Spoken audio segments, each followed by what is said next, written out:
Hey everybody, it's Ginger here with Pet Services Pro, a show for you and your pets. So if you're interested in learning about how to care for the beautiful ball python, then you are in the right place. I'm about to show you what you need to do to keep your ball python healthy and happy so you can learn what you need for them. I understand that reptiles can be hard to care for, but don't worry because today I'm going to share with you all about ball python care. So let's go. Having a ball python is a wonderful pet. They're sweet, gentle, rather shy, but a beautiful snake, and they don't get very big, only up to about 6 feet. They're boardable and easily available at the pet store. They are gentle enough for children to even hold once they're used to being petted, but you have to know how to take care of a ball python properly. So we're going to talk about the right way to take care of your snake. Ball pythons are native to tropical areas, so they're used to a humid environment. Like I said earlier, they're a smaller snake, only growing up to about 6 feet long, so they don't need a huge tank to live in. A lot of people use aquariums for snake terrariums. You can set it up with decorations and plants, branches, and make your terrarium look beautiful. Or you can leave it fairly plain. Some people even use that Rubbermaid type plastic box as their snake box. I like to give the snake as much room as possible to move around. So you're going to have to make sure that it's affordable for you as well. If you only have a small amount of money to put towards the environment of your snake, a plastic box may be a good option for you. But make sure that they do have the ability to make sure the tub is breathable. Once you have housing picked out for your snake, you need to consider that snakes require humidity. The ball python likes their humidity 50 to 60%, and snakes need a higher humidity when shedding, so you need to supply a water bowl big enough for them to soak in when they shed. They need a water bowl big enough for them to soak in all the time because they like to soak regardless of whether they're shedding or not. In order to keep the humidity high enough, the terrarium should be spritzed daily and maybe several times a day. Spritz the substrate too, so it absorbs water and provides humidity. Having a separate, smaller bowl of water will also help to evaporate and provide humidity as well. Have a hydrometer attached to the side of the tank so you can measure the humidity on a regular basis. The snake environment will need some sort of substrate that is comfortable. You can use simple items like paper towels and newspapers since they are absorbent, and when he eliminates, they make it easy cleanup.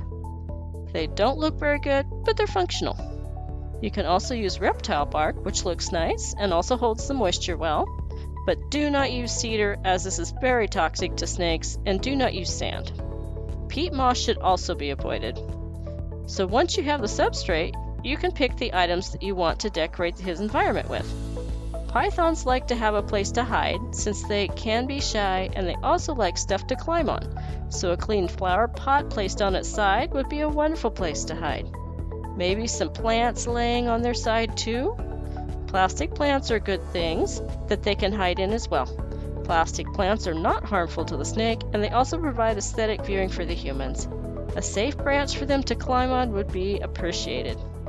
Having the proper temperature in the snake's home is very important.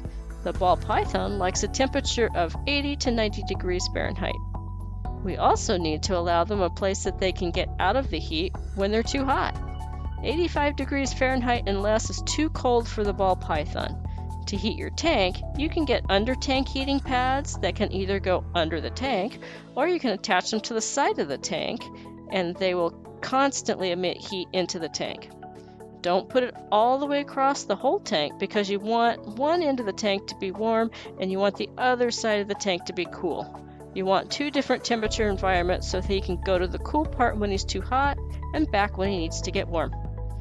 You can also get heat lamps that are available or ceramic heat emitters that you can put over the warm end of the tank so that they can bask under it when it's too cold. Try to avoid electric basking rocks if possible because they can burn your snake's skin. Place a thermometer on each end to measure the temperature on each side. Ball pythons need light during the day and darkness at night. Add a UV light so they can produce vitamin D. They don't get vitamin D from their food, and they have to make it through their skin, and a red infrared light is a good for at night so they can always have some light but won't disturb their sleep. The ball pythons are carnivorous snakes and eat mice and rats. It's a good idea to warm their food before you feed, but don't use the microwave. That removes nutrients from their food and you don't want it to be too hot. Please make sure that you thoroughly clean up after handling and feeding for your safety's sake. Pythons eat every 1 to 2 weeks, and young snakes will eat every week. You do not want to hold the food in your hand, as they might mistake your hand for their prey and they might strike. There may be times when they stop eating, and that is quite normal for your snake. However, if you feel it has been too long or it doesn't look right, check with your vet who specializes in snakes to see if there might be a problem with him. They tend to stop eating during a shed cycle, so if your snake goes off his feed, see if he's due to shed.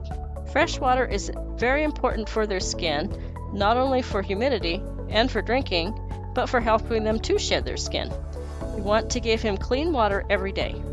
Snakes tend to defecate in their water, so you want to see if you can catch that in time and change it immediately afterward. Snakes can get infections in their skin from bacteria and so forth, so you want to make sure that they stay clean at all times. If you have filtered water or bottled water, that's great. Or you can also dechlorinate the water jug by letting the water sit 24 hours and the chlorine should dissipate over time. Keeping a clean tank is very important. You can use a light chlorine solution, but make sure you rinse it very well. There are also cleaners available at your pet store. Dry the tank completely, put fresh substrate in, and then put the cleaned items back in too. Do the best you can to keep them healthy and happy throughout their life. They can get mouth rot, which is a bacterial infection, and they can get skin infections. They can get mites and other ailments where they don't completely shed. If they do have a retained skin, have the veterinarian take that off rather than doing it yourself. How do you know your snake is getting ready to shed? His eyes turn milky, his skin will turn dull, and he may become cranky and he may not eat for a while. He may spend hours soaking in his water. At this time, leave him alone and let him shed. Once he's done, he should be fine. See how cool the beautiful ball python is and how easy he is to care for? So if you're interested in discovering more about what pets are great and about keeping your pets healthy and happy, then be sure to check out our other videos at the first link in the description. Please subscribe and turn on notifications so you don't miss more videos helping you learn about your pets and more, and I'll see you in the next video. Take care!